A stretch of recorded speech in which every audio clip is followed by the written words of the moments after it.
Assalamualaikum warahmatullahi wabarakatuh. Saya Rahma Alia Gunawan dengan NIM 23046090. Materi presentasi perkembangan kerajaan Hindu-Buddha dan pengaruhnya di Indonesia. Selamat menonton.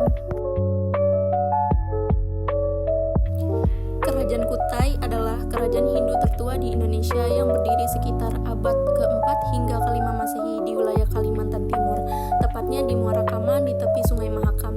Kerajaan ini diperkirakan didirikan oleh Raja Kundunga yang awalnya merupakan penguasa lokal, namun pengaruh budaya Hindu mulai kuat terlihat pada masa penerusnya, terutama Raja Mulawarman yang terkenal dengan prasasti Yupa yang berisi upacara pengorbanan emas. Kutai mengalami masa kejayaan dengan sistem pemerintahan yang terstruktur dan pengaruh budaya Hindu yang mengakar, seperti penggunaan bahasa dan huruf Sanskerta serta konsep kerajaan sebagai kekuasaan dan sakral.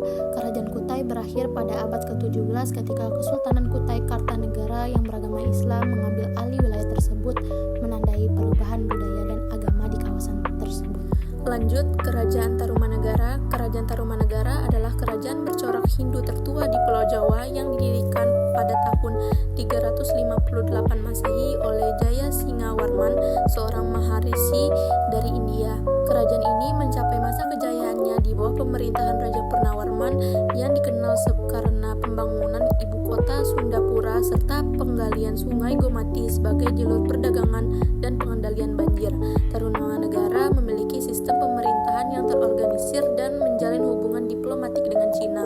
Peninggalan berupa prasasti-prasasti seperti Ciaruteun dan Tugu menguatkan bukti keberadaan dan kemajuan kerajaan ini yang runtuh pada akhir abad ke-7 Masehi akibat tekanan dari kerajaan lain seperti Sriwijaya.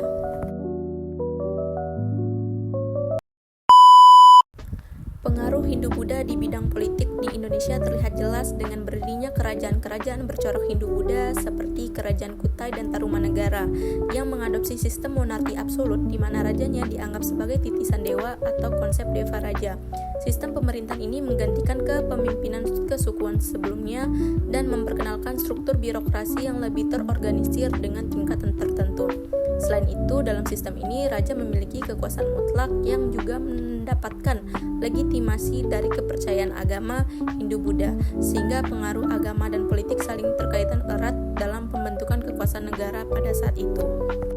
Pengaruh Hindu-Buddha dalam bidang keagamaan di Indonesia sangat signifikan karena membawa perubahan besar dari sistem kepercayaan asli yang berbasis animisme dan dinamisme menjadi kepercayaan yang lebih terstruktur dengan adanya agama Hindu dan Buddha.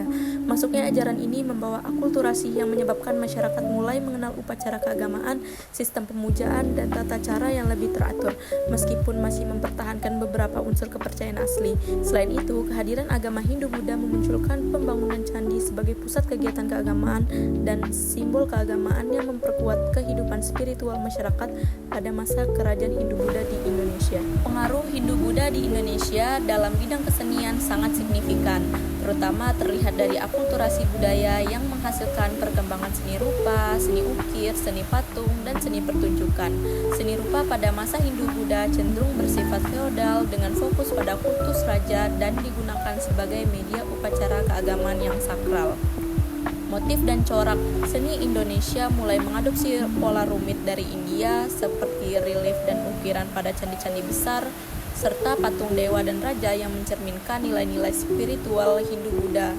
Selain itu, seni pertunjukan seperti tari, wayang, dan musik juga dipengaruhi oleh cerita dan filosofi Hindu-Buddha, menghasilkan karya seni yang memadukan tradisi lokal dengan ajaran dari India secara harmonis. Sekian media presentasi dari saya mengenai perkembangan kerajaan Hindu-Buddha dan pengaruh